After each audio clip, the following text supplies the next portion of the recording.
So the question of how do I get my water while I live on the boat has come up. And if you're familiar with boats, then the answer is obvious. But I'm just going to quickly explain how I get my water. The marina has full water service on the docks, and it's actually good water. I don't drink it, but I use it for cooking or brushing my teeth. And what I do is I have 2 water tanks on my boat, and I fill them up. It usually lasts about 2 weeks before I have to refill. So here's the tank on the starboard side, and I have the same setup on the port side.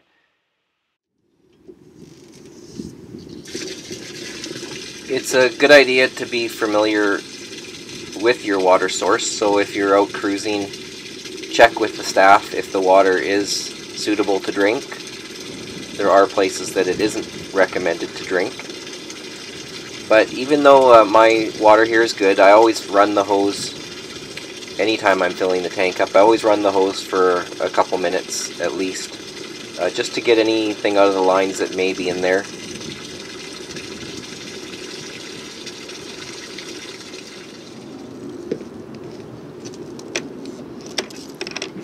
So I have a special key that opens up the water tank,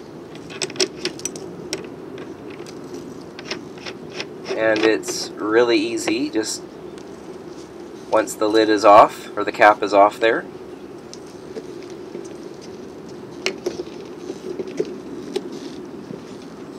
I just put the hose in and turn it on and let it run.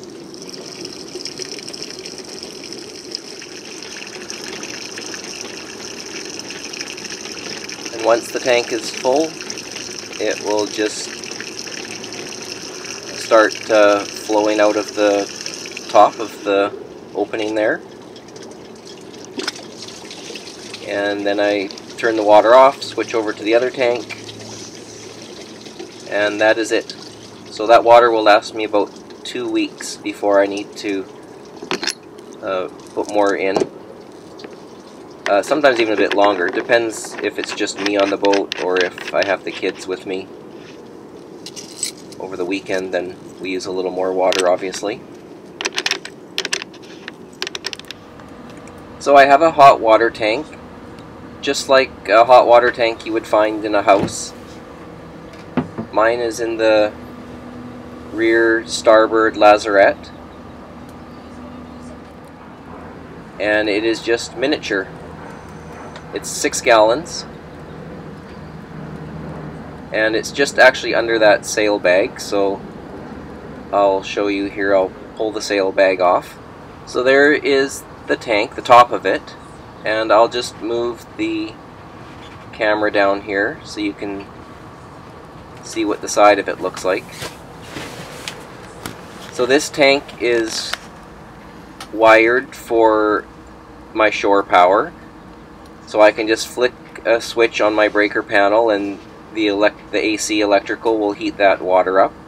Also, when I'm running my engine, it heats the water up as well because I have a freshwater cooled diesel, so it will get the water just as hot as the AC does.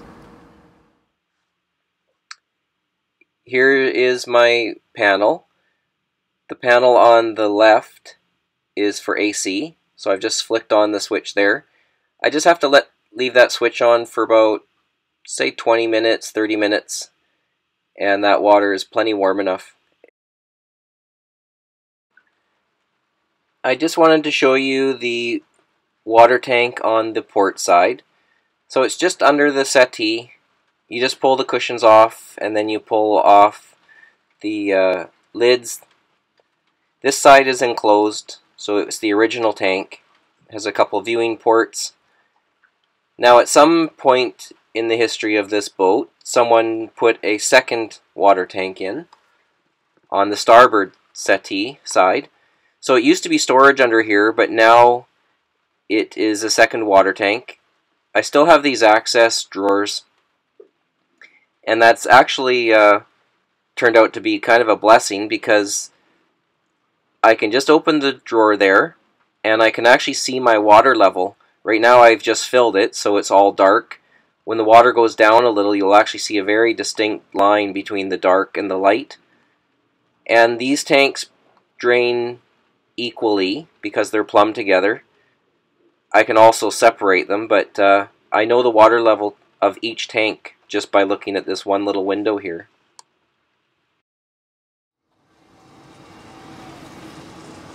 So as you can see, I have pressurized water on the boat as well. That is run through water pumps that operate off my DC power. And living on a boat isn't much different than living in a house in regards to having hot water, cold water, and pressurized water.